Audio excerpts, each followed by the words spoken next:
Assalomu alaykum qadrli do'stlar, sport ishqibozlari. O'zbekiston Milliy radio kompaniyasi Sport telekanali sizlarning e'tiboringizga poytaxtimiz Toshkent shahrida Mega Sport arenada bo'lib o'tayotgan kickboksing bo'yicha Toshkent shahri klublar o'rtasidagi chempionatni e'tiboringizga havola etamiz. Turli yosh toifalarda, turli yo'nalishlarda ushbu turnir bo'lib o'tyapti.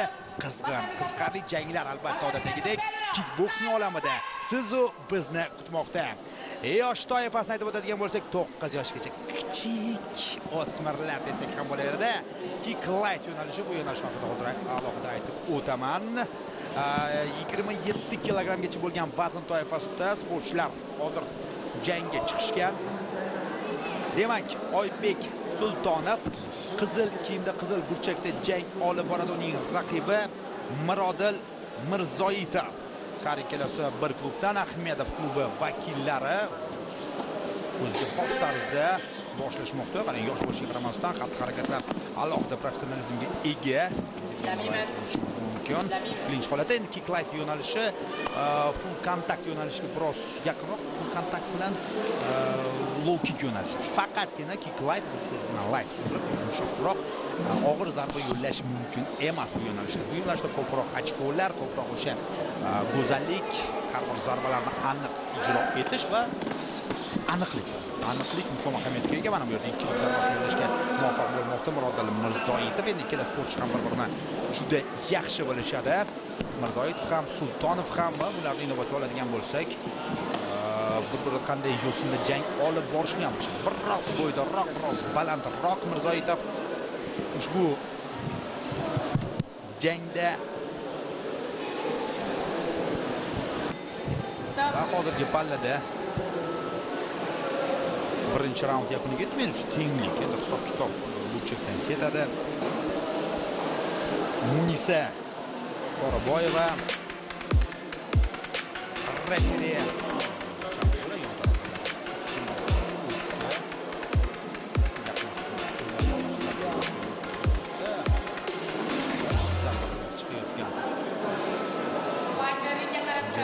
xotirjam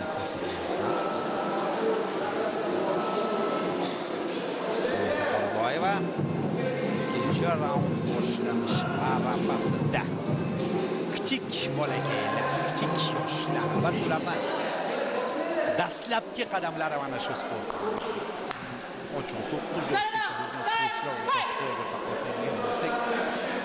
harakatlar ham o'ziga bemalol aytib o'tish mumkin. Kick.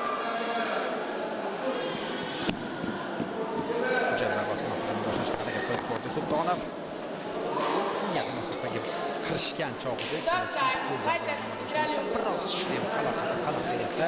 Sultonovni uni epaqaga keltirish kerak. Time out deb aytib o'tdi Munisa Qoraboyeva. Turli yoshlar, o'smirlar, yoshlar ham bor. 12 yoshgacha, 15 yosh, 18 yoshgacha bo'lgan sportchilar o'rtasida mana shu janglar bo'lib o'tadi. Hal qiluvchi albatta final janglar emas, ularni kuzatib bo'lyapmiz. G'oliblik uchun kechadigan asosan va dasturimiz yakunida sizlar bilan birgalikda gala final janglarini ham tomosha qilish imkoniyatiga ega bo'lamiz. Low kick. Chap qo'l yontirgan zarba, oyoq zarbalariga urg'u berdi Sultonov. Chap oyoqda high kick tutib olishga muvaffaq bo'lyapti. Qolgan oyoq zarbalarini e'tibor qiling. Texnik salohiyatiga e'tibor qiling. Bolakaylarni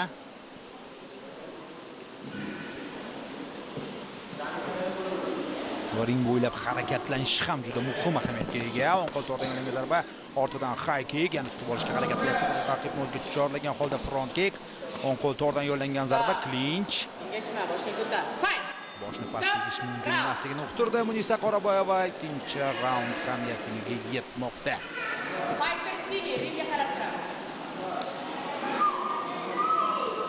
Sportchilar qanday ringda bo'lish kerak nigohi, bunga ham alohida beriladi.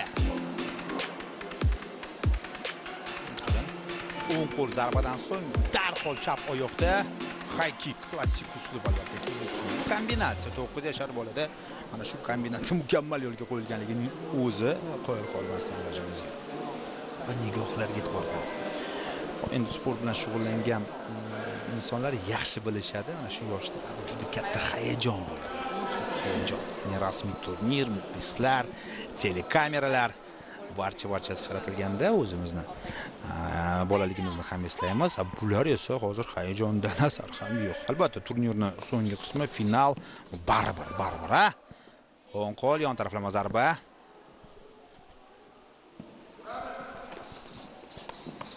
O'tdi, yana ikkita zarba qo'lda, high kickni ulashga harakat qilib ko'rdi. Yakunda biroz kech qoldi.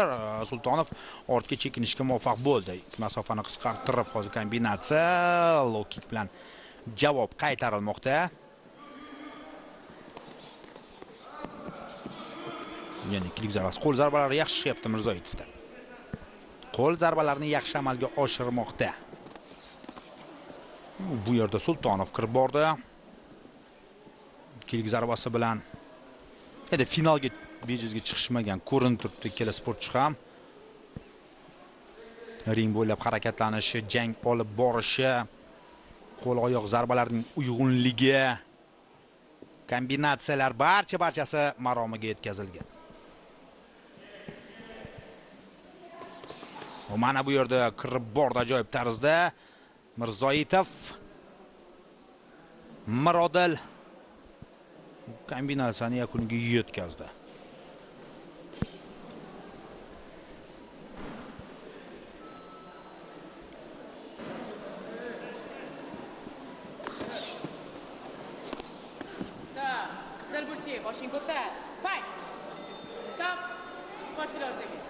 Va markazga jang yakuniga yetdi, g'olib nomi e'lon qilinadi.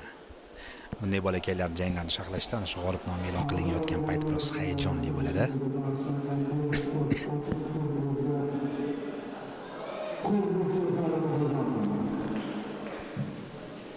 Mag'lubiyatga g'olib bo'lgan sportchi kuchini emas, ammo mag'lubiyatga uchragan sportchi bu yoshda o'sha ehtirosli holatini odatda ushlab tura olmaydi. Shunday holat. Bir-birlarini yaxshi tanishadi deb aytib o'tdim. Bu yerda unday bo'lmasligi mumkin. Bir klub vakillari har ikkisi Ahmedov klubi.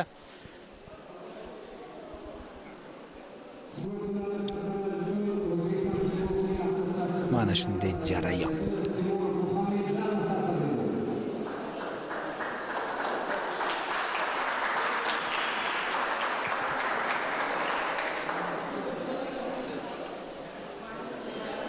Timur Muhammadjanov taqdirlash marosimida ishtirok etyapti.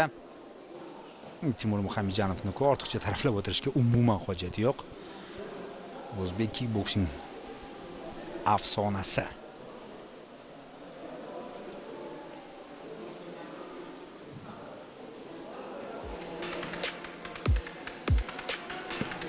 Takrorlab qolay e'tiboringizga havola etilmoqda. Timur Muhammadjanov Toshkent shahridan hozirda O'zbekiston kickboksing assotsiatsiyasi hakamlar hay'ati raisi, xalqaro toifadagi hakam, turli xalqaro musobaqalarda yaxshi hakam va professional turnirlarga ham doimiy chaqirib turadi inson.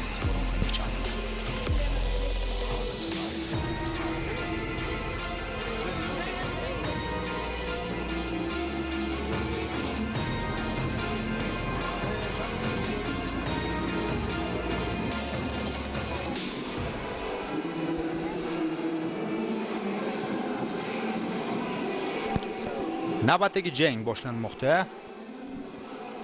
18 yoshgacha bo'lgan sportchilar yengil vaznda 52 kilogramm.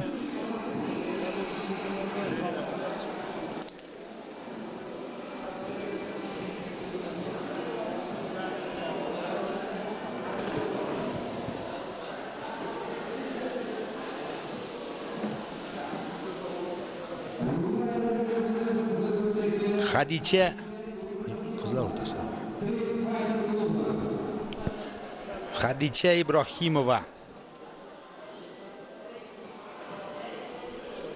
52 kilogramm.